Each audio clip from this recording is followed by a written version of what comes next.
Welcome to the Money Insights Podcast, where high-income earners come to learn wealth-building strategies that will take them from high income to high net worth. With your hosts, financial and wealth-building experts, Christian Allen and Rod Zabriskie. Welcome into today's episode of the Money Insights Podcast, where we talk all things money and business. My name's Christian Allen, and I'm here with my co-host, who you all know as Rodney the Pod Zabriskie. Rod, what's up, man? How are you? Hey, I'm doing great. How are you this fine morning? Gosh, Rod, I am actually very good. And you want to know why? It's because I got up bright and early and I did my morning routine. Nice That's work. why I'm feeling. Now, the weather is an absolute disaster. I'm looking out my window. It's a combination of like snow and rain. Yeah. So like the worst of all the weather, and with wind, I mean, it's just a disaster out there. So, but the good news is we don't have to go out in it. We get to just hang out here and chat about morning routines. Yes. Yeah, I'm excited. Okay. So here's the question, Rod: is the Millionaire Morning Routine fact or fiction? Okay. The first question we probably are asking is, what is the Millionaire Morning Routine? And the truth is, Rod, I just found it on social media. People were using that phrase. And so I started reading about it and I thought, okay, this is interesting.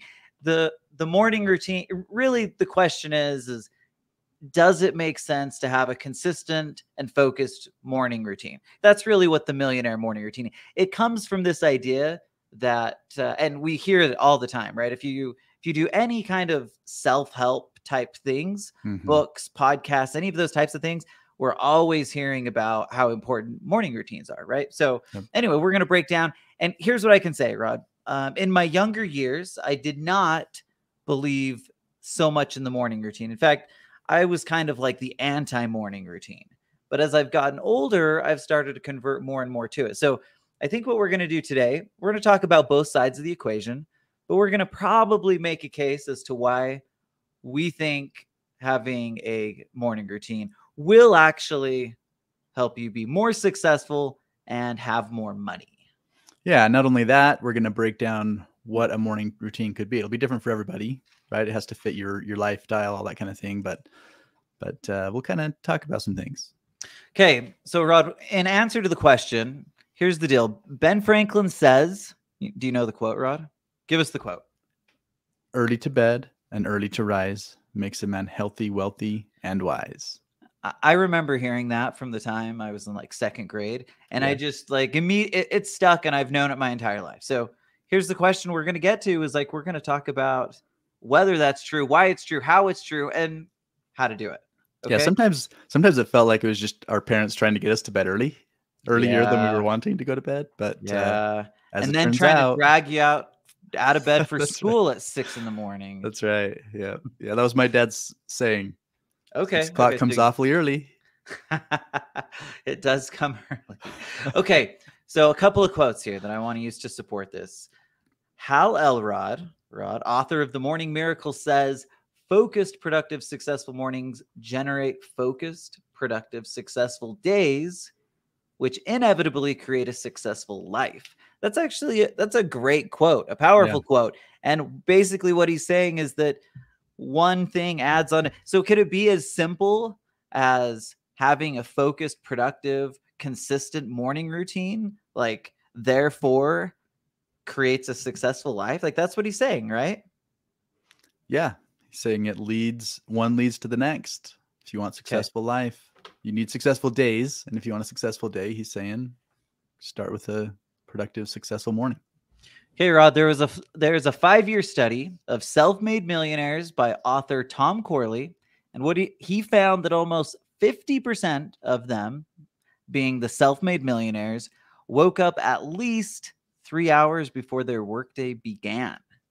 Whew. What do you think of that? That means like if you're waking up, if you're starting the day at 8:30, you're waking up in the 5s. Yeah. Well, it makes sense because as I've listened to a lot of podcasts and read some of these self-help things that you've talked about, that's what I found is consistent. And even like reading about, whatever grandparents or whatever that I felt like, made a lot out of their lives. A lot of them would get up and read, would get up and have a morning routine, something that they did, but It wasn't just bounce out of the bed and hit the road to get to work. It was getting up significantly earlier to get all that done. So. Yeah, and like I said, I didn't always believe in that. I was like bucking the trend. And let me be clear. I think that a morning routine is individual. And we're going to get into this, but it is absolutely individual, and not everything works the same for everybody. And certainly when people hear my morning routine, they'll probably just think I'm nuts. Yeah, I always do. So. Yeah. So like that makes sense. And I don't expect that people are suddenly going to pick up my routine, but we'll talk about that in a minute. Okay. I have one more quote that I thought was good. And then we're going to get into, Rod, your morning routine. You're going to break it down for us. Then I'm going to break down my morning routine. Then we're going to talk about the benefits of having a quality morning routine. Man, I've said morning routine more in this podcast than I have in like the last 5 years combined, Rod.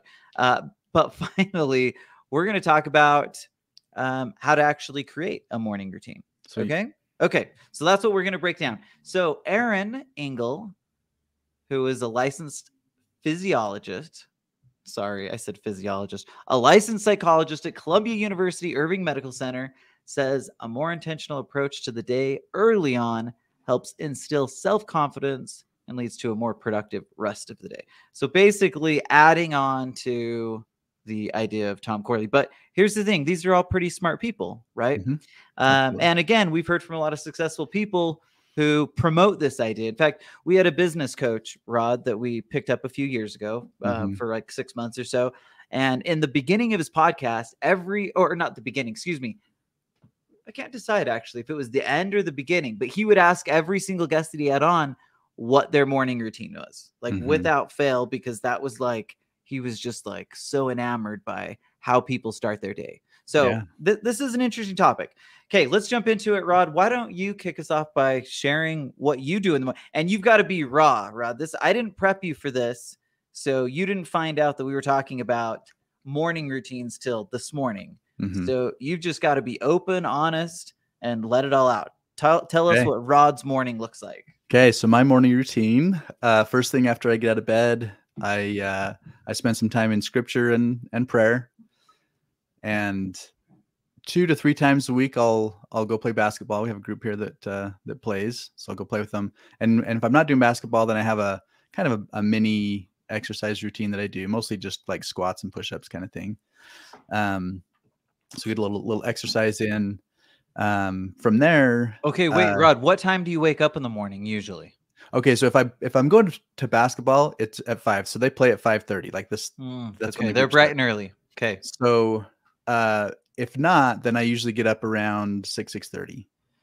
Okay. So you're a fairly early riser anyway you shake it. I mean, maybe comparatively to some, but we'll find out. Well, we'll see. But I'm guessing with all the kids running around your house, it starts getting pretty chaotic pretty early anyway. Yeah, I mean, the kids get up by about 7. So if I want any quiet time, then it has to come before that. You've got to get there before that. Yeah. Okay. Yeah. Okay, but you're down to like 4 kids in the house now, right? 4, 5, 5? 3. Yeah. Because you have less kids in your house than I have in mine now, bro. Less chaotic over here. Yeah, and and yours are older now, and mine are like right in this like, between 8 and 15, and most of them are between 8 and 12. So it's madness at my place. Okay, sorry, Rod. Keep going on your morning routine. Or no problem. Did you cover it? Is there more? Well, the other main thing I wanted to hit on is just that I try every morning to have breakfast with the family. We usually have breakfast. It's actually at 8 because I have one of our sons has an early morning class between 7 and 8. So when he gets back at 8, we sit down and try to have breakfast together. Man, Rod, you're checking off many of the boxes of a successful routine. So that must say, like, that's probably why you're so successful. Well, so and then I try to get in the office around 8:39, somewhere in there. Okay, well, Rod, you get there by 8:30 because we talk at 8:30. Yeah, on the days we talk at 8:30, I'm definitely there. Or at least we schedule to talk at 8:30. Yeah. Okay, that's a good routine, Rod. So you hit on a lot of things. You wake up early. You do meditation, prayer, a way to like get invigorated mentally, spiritually, emotionally, right? You've got the physical aspect, right? You're getting your exercise in one way or another, basketball or your mini routine. And Rod, this one's really impressive. Connecting with people that you care about, which, by the way, is one of, and I should also clarify, like, this isn't all coming just from Rod and I. A lot of this is from like articles from smarter people than we are that I gathered to kind of support these ideas. But anyway, my point here, Rod, is like, there's probably like, I think we came up with like 10 or 11 points that make up a really good routine, and you're checking off a bunch of those, my friend. So I'm impressed. Wow. Well, thanks. Yeah, no problem. Okay, so let's get to my crazy morning routine. Let's hear it. So mine starts pretty early. So I usually go to bed at like 8:30-ish. I fall asleep around 8:30.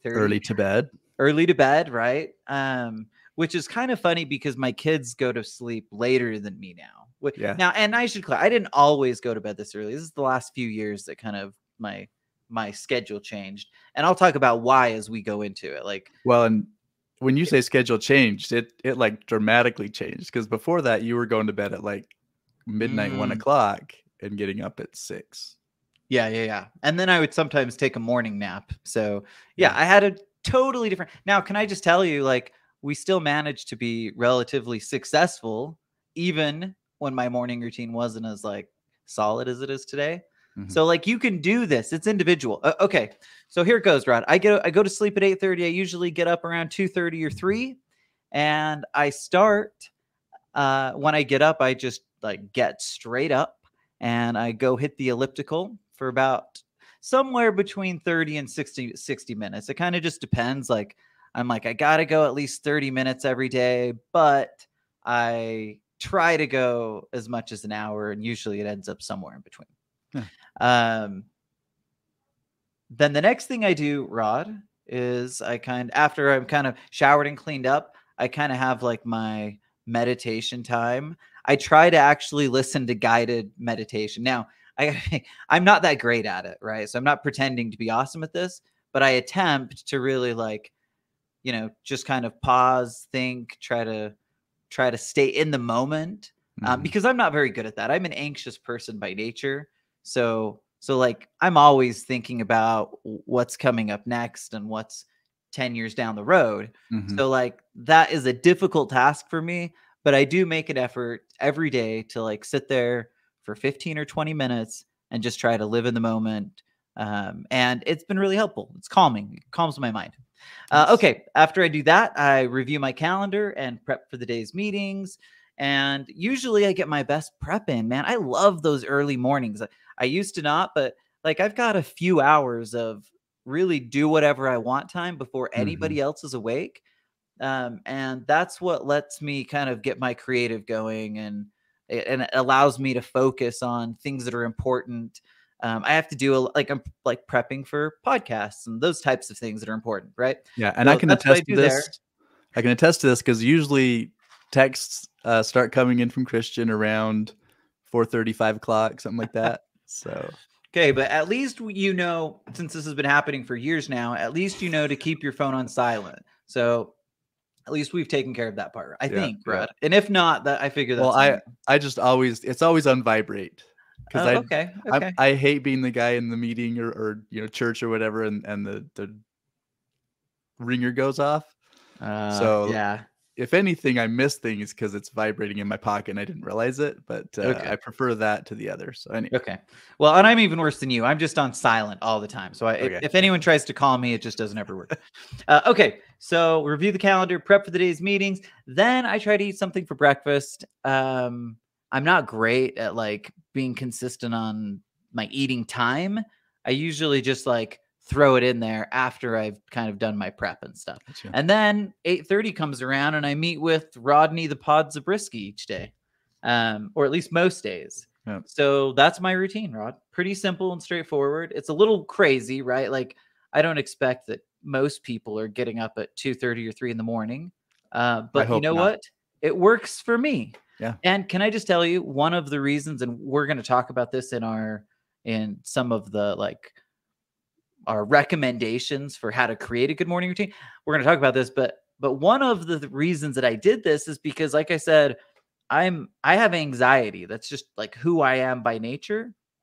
And so for me, the morning time was my most anxious time of the day. I'd wake up like, kind of like sick with like a pit in my stomach. And I'd have to like work myself through that to like just get through, right? To pull through that and get my day going.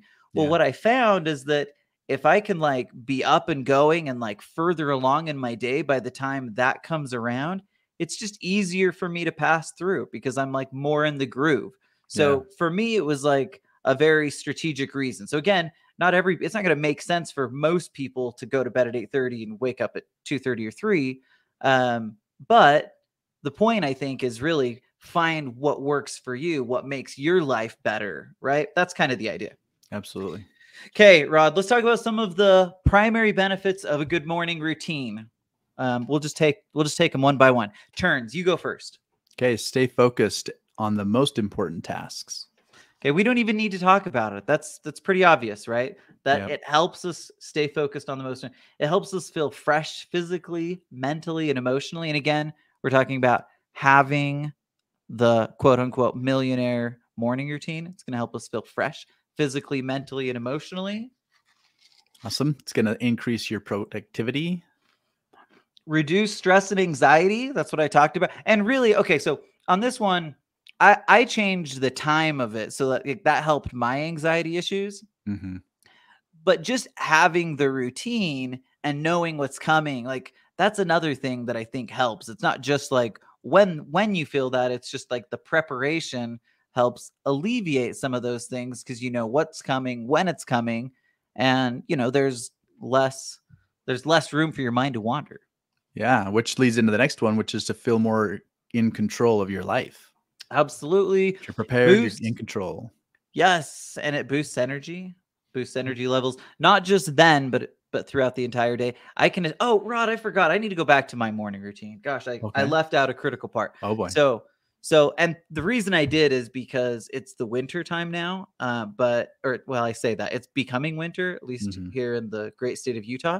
And the other thing that I do, Rod, is I do the elliptical, but then usually at like 6:30 as the sun's coming up, I go outside and I take a long walk.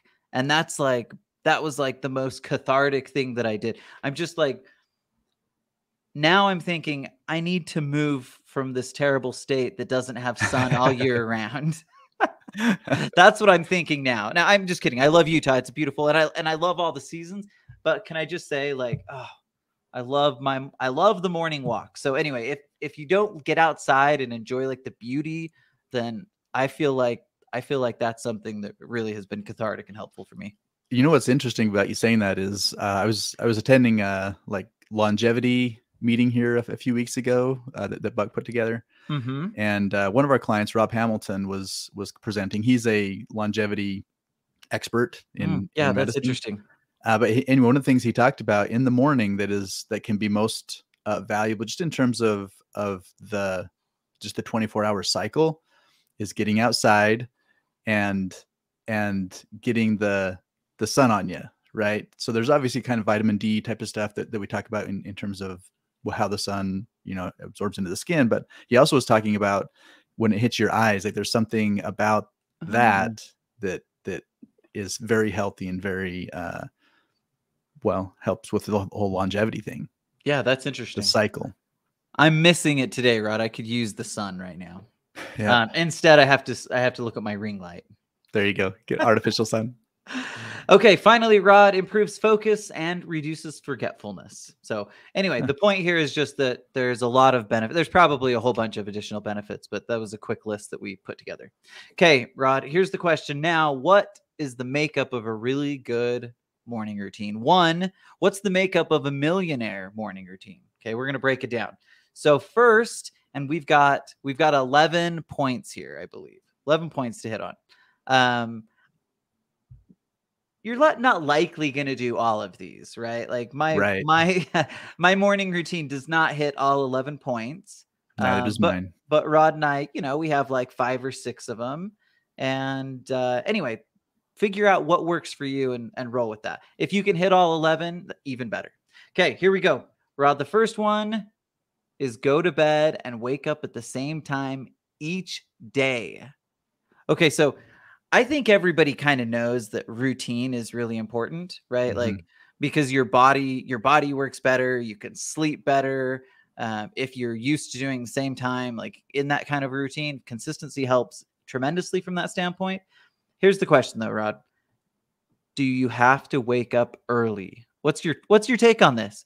For to be like the super, okay, we know there's anomalies. So I know that obviously you don't have to do that, but just as a general principle, how important is it to be someone that wakes up early? I think part of that depends on probably what stage you are in life. So you take, like you mentioned earlier, like having the kids around and just stuff like the day, but when the sun comes up, everybody else is waking up. So if you can get up a little bit before everybody else, you have time that you can spend on those things that are most important. You want to make sure that you get done. You want to build into that routine. So do you have to? Of course not. I just think a lot of us have to if we want to get that time, because otherwise it doesn't happen. So you're just saying, like, just from like a pure practicality standpoint, as we get older and have more things going, whether it's a job that we start at 8 or 8:30 in the morning, right? Mm-hmm. Like that leaves the morning time for me time. You know what I mean? For time to kind of get connected with yourself. Okay. I agree with that. I used to get up. I would kind of get up early, but like I said, I would take a morning nap. So I would get up at like 6, and then I'd take a morning nap at like 9 to 10 or 10:30. And that worked for me, right? Like, so anyway, I don't think you have to get up early, but I will say that for me, getting up early has been a game changer in terms of how I feel throughout the day. So that's been a big one. And do you know what I've learned about myself? I can't nap. I mean, I can do the sleep part. I just wake up really lethargic and grumpy. And so for me, I either have to get the sleep overnight or suck it up. Yeah. I can't do the naps anymore. So, okay. No naps for Rod. So if I find that I call you in the afternoon and you're like super grumpy, I'll be like, Rod must have fallen asleep. He took a nap. Okay. So number 1 is getting up early. Rod, what's number 2? Number 2 is get out of bed quickly. And I love this word. You say, don't lollygag. That's like my dad's word, or maybe maybe my grandpa. I don't know, but maybe it was, I can't remember who, but I feel like I was told not to lollygag. I have a stepdaughter who's like the queen of lollygagging. So we like to use the word lollygag around here. That's funny. But yeah, getting out of bed quickly, I think it makes a difference, right? Like, it's really easy. We're going to get into this. It's really easy to wake up, grab your phone, start scrolling through emails and do whatever. And like, anyway, we're going to talk about why that maybe isn't the best way to go. So now, you know why when you text me at 4 or 5 in the morning, but you probably don't usually hear from me till 6:30 or 7 or that's probably fair. Anyway, that's probably because I try to avoid looking at texts and emails and that kind of thing before I get into that routine I talked about. Man, look at you, Rod. You're hitting, like, every time we get more into your routine, it feels like that much better. But we know I didn't do okay on the first one. I don't get up at the same time every morning, but you know. Okay, well, pretty close. You're consistent. It's just dependent upon basketball. Yeah. Okay, Rod. So, let's see. Where were we at? I lost getting out of bed quickly. Okay, getting out of bed quickly. Okay, the third one is you've got to plan plenty of time to get things done and really try not to be in a rush. This one's hard for me. I don't know why. I'm not good at planning my time to get ready. So like, it still feels like often, even though I get up at 5 hours before the average person, I still sometimes find myself in a rush right before I need to like get my day started. So anyway, this is one that I'm working on and trying to improve, but it's not easy, but when you can do it and like not be in a rush, it certainly feels much, much better. Okay, Rod, take us to the next one. Eat something within an hour of waking up. Okay, this is not coming from me. This is coming from a doctor. I just can't remember. I didn't write down specifically who it was, but this was coming from multiple articles, right? So it wasn't just a one person thing. Multiple articles suggest that you should eat within an hour of waking up. Gets your digestive system moving and helps your what's the right word? The one that helps you Metabolism. Metabolism. Thank you. That's what I was looking for. So yeah, there's lots of scientific reasons for it. And apparently it just helps me feel better. I'm working on this one. This is not one that I do currently, but now that I have like learned that this is important, I'm definitely going to try to step it up and eat something healthy within an hour of waking up. Okay, Rod, the next one, we hit on this briefly. Avoid your phone in the morning. Yikes. Is it even possible? Okay, well, it is because you said you do it. Yeah. I would like to say to the audience that I do that, but that would not be truthful. I'm almost certain that the first thing I do is okay, so I should say this too. I don't use an alarm. So my body just wakes up when it wakes up, and it's usually between 2:30 and 3, right? So I usually the first thing I do is I look at my phone to see what time it is. And so sometimes I'll get sucked into looking at a few things, but most of the time I just check out the time and then I'm rolling. So that's probably not too bad. But here's the deal. The phone is so distracting, right? Like successful people often talk about like only using it at certain times throughout the day, even because it's just such a distracting thing. I find myself mindlessly going to my email after I checked it like 32 seconds earlier. And I'm like, what do I think happened in the last 32 seconds, Rod? Yeah. So like, anyway, I guess my point here is really just that it can be a huge distraction. And the science is suggesting that it's healthier to avoid your phone in your morning routine. What's interesting on this one is I used to like totally avoid the phone. Like I'm in scripture, so I'd open scripture like paper, the good old fashioned book form of scripture. And I went away from that. So now I actually read it on my phone. Okay. So what I'm avoiding is swiping to see the notifications. Okay. If I swipe to see notifications, it's all over. It's all over. Because like you said, they're just so distracting. Right there. Yeah. So anyway, you've got urgent texts coming from your business partner. You're like, just kidding. Yep. I don't know they're urgent, even though you sent it at 5. So. Okay, so here's the deal, Rod. I do have a quote to back this up. This is from the psychologist that I quoted earlier, Erin Engel, and she says, engaging with this type of content, specifically your phone, engaging with this type of content before one is fully awake or out of bed may make it tempting to mindlessly read content, which may feel purposeful, but is actually a passive activity. So basically it's like pretend, like it's fool's gold. You can think that by getting up and responding to that email, like you're being more productive and maybe you're being a little bit productive. But again, like the chances are you would be far more productive if you could get into your day, get into more focused, consistent work. Yeah. Okay. All right, Rod, this is not one that number 6 is not one that I shouldn't say that. I kind of do this. I drink these things. Okay. I drink Body Armor Lights a lot. They're like coconut water. So I'm not sure if it counts here or not, but here's the deal. Number 6 is drink water. And specifically, Rod, and this is going to be a tough one for a lot of people. I'm not a coffee or tea drinker. Neither are you. So that's not really an issue. But here's the deal. Most people get up and they drink their coffee or tea. So the goal here is to drink water before drinking any coffee or tea. This one is interesting because before I go play basketball, sometimes I'll force myself to drink. But for some reason, that first drink, like first thing in the morning, my stomach doesn't like it as much. Like, I don't know. It's odd. I struggle with that too. Like, I think this is going to be one of those, it's like an acquired thing. You have to like practice. Yeah. Force yourself to do it. Yeah. My stomach feels sick if I just like start gulping down water right away. So yeah, I'm with you. Yeah. It's usually after I start exercising and I'm ready for it, then I want it. My stomach's good, but I'll work on it.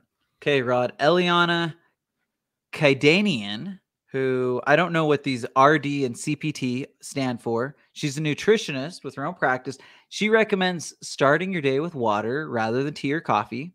And she suggests that keeping water by your bedside and drinking 8 ounces when you wake up Water is essential because it helps your body digest the food you eat, absorb the nutrients from it, and get rid of the waste product. So basically, she's saying to get your body running at peak level, the way to do it is to get up and drink 8 ounces of water first before any coffee and tea.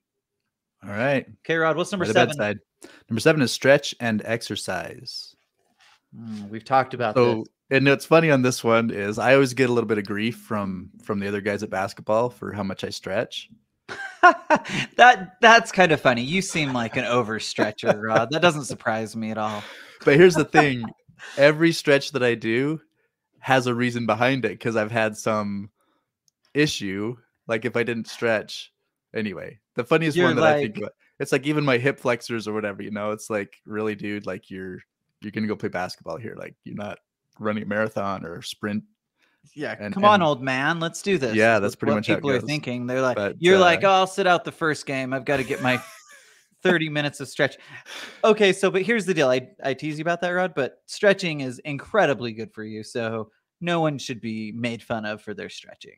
Well, and the other thing that I've heard is that exercise is important, that both the cardio and the resistance side of it. Yeah, strength training. Yeah. Which I need to do better at too. But the third part of it is that stretching or that flexibility side of it. And that's the part that I have not ever focused on. So. Oh man, Rod, you know what I used to do in my morning routine before we bought the spa? I would 3 days a week, I would get a massage. I forgot to tell. That was amazing. That was a great part of my morning routine. But the spa, once we bought that and owned it, it kind of ruined massages for me. And so I had to take a hiatus, and I have never gotten back into that. So now it's every, week or two instead of 3 times a week, which, some people would think was a little excessive anyway. Okay. Stretching and exercise. Rod, this one has been a game changer for me. I started making a habit of doing it 5 years ago because I had kind of gotten out of shape and a little bit overweight and just wasn't feeling that great. And I knew I had to make some real changes. And exercise was the one that I did the best. And now I'd exercise every day. In fact, it's to the point now, Rod, where I just don't feel right if I don't have my exercise in. So I just feel a little more anxious. So I have to exercise every day. It's part of my getting my mind right as much as it is my physical body right. Yeah. So I really love that. Okay. Number 8, Rod, we've talked a little bit about, and that is to practice some form, and it could be any form that suits you, but some form of meditation. This could also be scripture study or prayer. There's a lot of ways that we can meditate, and the idea, I think, is to focus on the things that are important and to try to calm your mind, right? So I like doing a practice, or I have a podcast app, and I just listen to guided meditations, and sometimes I'll just listen to light music, but anyway, those are just ideas that have been helpful for me. And I can tell you this, it does make a difference. When I get the time to make sure that I get that piece in, I feel a little bit better. Okay, Rod, what's number 9? 9 is invigorate your mind. Read. It's a big one. Listen to podcasts. Get something going in your brain. So, Rod, I listen to podcasts whenever when I'm on the elliptical. And can I just tell you, the combination of those two things, as important as everything is, I really believe in all of these other steps, but as important as everything is, the combination of exercise and invigorating my mind. And again, I do it through podcasts. That's been the biggest difference maker, because what happens is I start to get excited about my day, right? I start to get excited about what I can accomplish throughout the day rather than, focusing on the painful tasks.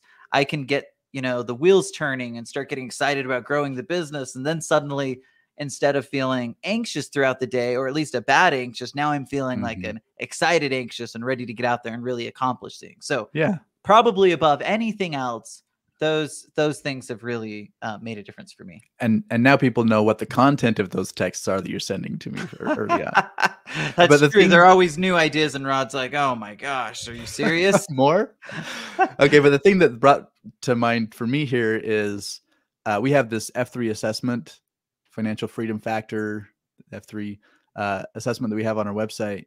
And one of the questions that we added to that was actually about financial education. That one of the things we've noticed with working with so many different people, successful people, is those who dedicate time toward, in this specific case, financial education, get much further along.